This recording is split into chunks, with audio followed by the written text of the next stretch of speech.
Magandang araw mga kapuso, narito na tayo sa episode 58 ng Stolen Life araw ng Miyerkules.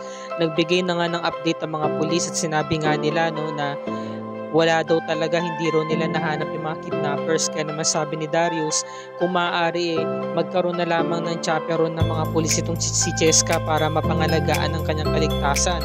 At pinalita niya nga ito kay Lucy. Sabi naman ni Fake Lucy, ganun-ganun na lang yun. Hindi man lang mapapanagutan yung mga nanghuli, yung mga nangidnap kay Cheska. Oo nga nakakapagtaka lang talaga. Kasi dala-dalawa lang talaga sila. Sabi ni Lucy, di ka ba nagtataka Darius? May hinang mga kidnappers yung kumidnap kay Cheska. Pero hindi na bale. Maaring kasabot nga talaga rito si Para. Maaring may kinalaman siya rito. Kasi diba, napansin natin wala man lang siyang galos. At saka, bigla-bigla na lamang yung nakuha ng ganun kadali si Cheska. Samantalang ako, nakipaglaban ako doon sa dalawang lalaki at tumangin sa kanya, nasaktan ako. Kaya may kinalaman talaga dito si Para sa tingin ko. Samantala, dumating nga itong si Joyce, sabi ni Isaac, Ma'am Joyce, good morning. Teka, napapansin ko na okay na kayo ni Ma'am Para. Naku Isaac, kung ganun alam mo yung tungkol sa amin, napapansin ko lang naman ho. Naku, wag mo na itong masabi-sabi pa kay Ma'am Lucy mo alam mo naman yun, si Losa yun. Baka magalit sa akin yun, wag mo na itong ichika. Sabi naman ni Isaac, kumahanga nga po ako sa inyo kasi ang bait-bait nyo. Talaga ba? Tama po yung sabi nyo Ma'am Joyce, na kapag ang tao merong kabutihan sa panlabas na anyo, meron ding kabutihan sa kalooban. Nakikita ko na mabait naman pala si Ma'am Para. Parang bumabalik na yung pagka-crush ko sa kanya Totoo po yun. Sabi naman ni Joyce, ganun ba? Naku, sobrang sakit naman. Bro, gawan mo pa ako dito kay Isaac Ma'am Joyce, may sinasabi ho ba kayo? Wala. Sige, tuloy na ako sa loob Puntahan ko na si Cheska kasi tuwang-tuwa yun sa beauty ko Sige na, alis na ako. Loko-loko talaga to si Divine nakakatawa itong si Joyce. Samantala ito namang si Aling Bereng, sabi niya, alam mo ba, kahapon hinahanap ka ni Mamita. Syempre hindi ko naman pwedeng sabihin kung saan ka nagpunta. Ngayon wala pa rin siyang ganang kumain kasi nga umalis ka. Sabi naman ni Para, maraming salamat po Manang Bereng at hindi niyo pa sinabi kay Mamita. Kaya babawi ako ngayon. Kaya nagluto po ako ng masarap para kay Mamita. Mabuti na lang po at hindi niya po ito nalaman kasi ayoko po ito makadagdag ng stress niya. Ang mahalaga po, nakakuha na po natin si Cheska, sabi ni Aling Bereng. Nagugulat nga ako kasi ikaw pa yung nagligtas kay Cheska. Akalain mo yun? Samantalang dati wala kang pakialam sa kanya. Pero ngayon, ikaw pa talaga yung nagligtas sa bata, sabi naman ni Para. Ginagawa ko lang po ang lahat para mapatunayan ko sa inyo na nagbago na po talaga ako.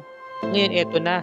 Sabi naman ni Darius, imposible naman yung mga sinasabi mo na may kinalaman si Para. Saka unang-una, magkasama sila ni Joyce. Natanggap nga nila yung pin-address na sinend ni Cheska. Kaya nalaman agad ni Parang yung kinaroroon ng bata. Kaya pinuntahan niya to. At syempre, pangalawa, niligtas niya yung anak natin. Diba?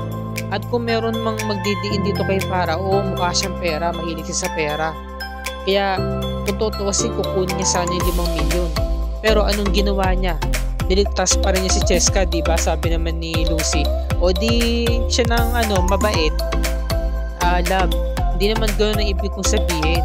Huwag ka na magtampo. Basta ang importante, nabawi na natin si Cheska.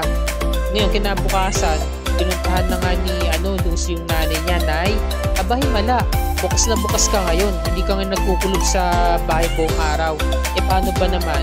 Si Mando, yung taong meron akong atraso, nahuli ng mga pulis. Ayun, tigok. Patay na. Talaga, Nay, wala akong poproblemahin pa. O di ba napakaswerte ko? Aba, Nay, napakaswerte mo Talaga. Kaya wala na akong poproblemahin pa dahil wala na akong pinagkakautangan. Grabe na yan, napasubo ko sa problema mo Alam mo ba, nadamay pa ako dito. Kaya nga pasensya na anak. Hindi na talaga mauulit yun na magsusugal ako ulit. Hindi na ako babalik doon. Maniwala ka sa akin. Dapat lang, Nay. Kasi nagkagulo-gulo yung buhay ko. Nadamay kami ni Cheska. dahil dyan sa problema mo. At ito na nga yung pinoproblema ko. Talagang gumagawa ng paraan niya si Lucy. Para nga naman mabilog niya yung isipan ng pamilya niya.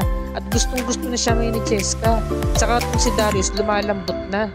Lahat na ng bagay na ginagawa ko para sisihin nila si Para maging bad image sa pamilya yun. Parang nababaliwala na. Paano na ba itong gagawin ko? Sabi naman ni Belen, alam mo anak, ganito lang yan eh. Kinakailangan talaga gumawa ka ng isang bagay lang na ikasisira ni Para. At makasisiguro ako na kapag napatunayan pa rin ni Darius na masama talaga yung si Para, ay naku, lalayas na yung sa pamamahay nyo. At siguro hindi na yung babalik pa kahit kailan. Sabi naman ni Fake Lucy, talaga lang. At sana kapag umalis na siya, hindi na talaga siya magpapakita pa. Subukan lang niya na ipagpilitan yung sarili niya at palalayasin pa rin siya ni Darius. Hindi na siya makakabalik. Nagkasundo yung mag-ina kasi nga may punto yung nari niya si Belen. Naging brainy sa pagkakataong ito. Samantala, pinuntahan na nga ni Darius yung site kasi nga may trabaho siya. Ngayon sabi ni Darius, nasa si Isaac? Ay wala eh, kasi meron akong inutos na dalhin kay Aling Bering. Sige na, latalis ka na, ako na maghasara ng gate. Ngayon sabi naman ni Para o ni Fake Para, kailangan ko makausap si Darius ng kamilang dalawa. Ngayon nahuli siya ni Fake Lucy, sabi niya, anong atin? Wala, hinintay ko lang yung Grab na pinabook ko. Paparating na yon. Siya nga pala, Para, di ba ikaw ang bibili ng gamot ni Mamita? Nasaan na? Nakabili ka na ba? Hindi pa, nalimutan ko eh. Kung ganun, akin na. Ako na lang bibili. Ako na yung reseta. Sure. O ito, inabot. Kasi nga may binabalak itong si Fake Lucy. Ngayon, merong katawagan si Fake Para, yung Grab driver. Nakita ngayon ni Fake Lucy na nakabukas yung bag niya. Nakita niyo yung gamot ni Mamita. Ayan o, yung peking gamot. Di ba nga pinalitan niya nga ng candy? So, kinuha niya yun ng palihim. Ayun o, sabi niya sa nanay niya, akala nila may isahan nila ako. Hindi no. Mabilis pa to sa alas 4. Kaya bababaliwala na yung isusumbong ni Lucy kay Darius. Akala nila hindi ko narinig yung pinag-uusapan nila na sisiraan ako at isusuplong yung masama kong ginagawa. Hindi no, magaling ako. Magaling yata to. Hindi nila ako may isaan, sabi ni Lucy. Kasi nga nakuha niya nga agad yung gamot, yung peking gamot, di ba? Ngayon eto na, matin na nga tong si Darius at kinatagpo na nga yung tao. At pinasok niya nga yung loob ng site para nga magrekesa. At sinundan siya ni Fake Para. Yan, pumasok na nga siya rito sa nakabukas na gate. Kasi nga ito na nga yung pagkakataon niya para makausap nga si Darius ng masinsinan. Ngayon nagulat si Darius, sabi niya, Para, ba't ka sumunod? Ba't ka nandito? Ano ginagawa mo dito? Darius, bakit? Meron bang emergency? Kay Mamita, may problema ba? Wala naman. Nagpunta lang talaga ako dito dahil gusto kitang makausap ng masinsinan. Ay nako Para, alam mo naman na oras ng trabaho. Kung wala ka naman magandang sasabihin, mabuti pa bumalik ka na lang sa bahay, umalis ka na lang. Hindi Darius, importante itong sasabihin ko sa'yo. Alam mo ba, napatunayan ko nung ako na sanang bibili ng gamot mo ni Mamita. Nakita ko na ibang gamot pala yung pinapainom ni Lucy kay Mamita. Kaya pala hanggang ngayon hindi pa siya gumagaling. Para, mag-ingat ka sa akusasyon mo. Mag-ingat ka sa mga sinasabi mo. Asawa ko yung sinisisi mo. Hindi Darius, nagsasabi ako ng totoo. Awang katotohanan ng mga sinasabi ko. Sabi ni Darius, alam mo Para, akala ko nagbago ka na. Pero hanggang ngayon hindi ka pa rin pala nagbabago. Gumagawa ka pa rin ng istorya para siraan ng asawa ko. Gumaganti ka pa rin sa kanya. Kung ano pa rin mga masasamang sinasabi mo sa kanya. May pruweba ako Darius. Ito daladala ko yung peking gamot na inilagay ni Lucy. Ngayon naalala niya, diba? Na tumatawag siya sa Grab driver, baka nga naman kinuha ni Lucy yung gamot. Kaya kitang-kita kinuha niya ng palihim. Sobrang bilis ng kanyang kamay. At pagkatapos, sinarado niya na yung gate. Ayan pumasok na nga sa loob ng bahay. Kaya sabi naman ni Para, wala dito, alam ko nandito yun eh. Kasi nga, wala nga talaga, sabi ni Darius. Alam mo, Para, mabuti pa, umuwi ka na lang sa bahay. Tapusin na natin to. Mag-impake ka na. Okay? At sa oras na pag-uwi ko sa bahay, kailangan wala ka na. Hindi na kita makikita at wag ka nang babalik. Ayaw na kitang makita pa. Hindi Darius, nagsasabi ako ng totoo.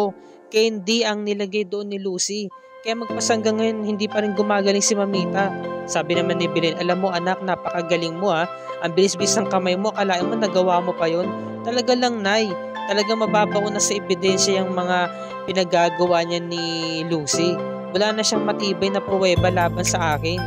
Kaya tingnan na lang natin kung sino mapapalayas dito sa pamamahay na to. Palalabasin ko na gumagawa lang ng istorya yung si Lucy. At ngayon, maghanda na siya dahil palalayasin na talaga siya nito ni Darius. Alam mo anak, dati bilib ako sa mga pasurpresa mo eh. Pero ngayon mas napahanga mo ko. Talaga lang nay, kaya wala nang lusot yung si Lucy. Sabi niya no, tuwang-tuwa yung mag-ina. Kasi nga, baka siguro nga sila na talagang hindi na nga talaga siya paniniwalaan ni Darius. Ngayon, sabi naman ni Darius, mabuti pa para umalis ka na. Imbis na bumalik ka doon kay Mamita para ipagpatuloy yung trabaho mo, umalis ka na lang, huwag ka na magpakita. Darius, maniwala ka sa akin. Nagsasabi ako ng totoo. Pinagpipilitan talaga ni Real Lucy o ni Fake Para yung katotohanan kasi purong katotohanan lang daw talagang sinabi niya at hindi siya nag-iimbento ng salita. Hanggang sa nawalan na nga ng gana si Darius, umakyat na nga sa site, ngayon sinundan siya, umakyat sila sa may hagdanan. Samantala yung dalawang batang lalaki na galing sa paglalaro ng basketball nagkukwentuhan.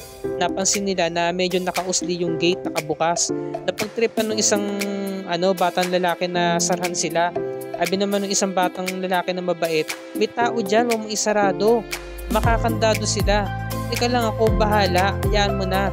Samantala ito namang si Fake Para, Darius, hintayin mo ko.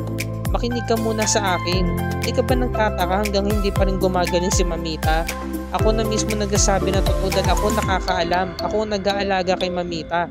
Pinapalitan talaga ni Lucy yung gamot ni Mamita kaya hanggang ngayon hindi pa rin siya gumagaling.